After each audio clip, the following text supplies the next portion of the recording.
तनी कुना मोके तो बताई देनी मोके तो बताई देनी तोर दिल में हाय जोड़ी तोर दिल में कहरा है तनी कुना मोके तो बताई देनी मोके तो बताई देनी तोर दिल में कहरा तोर दिल में कहरा है तोर दिल में कहरा है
उल्लास जी बहुत बहुत धन्यवाद।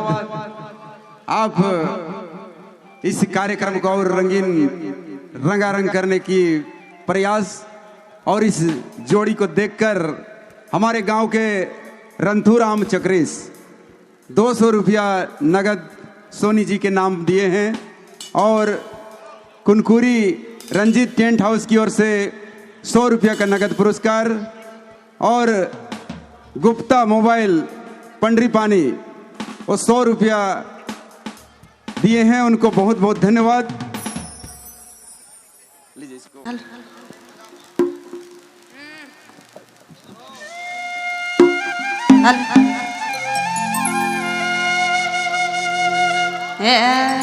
अरे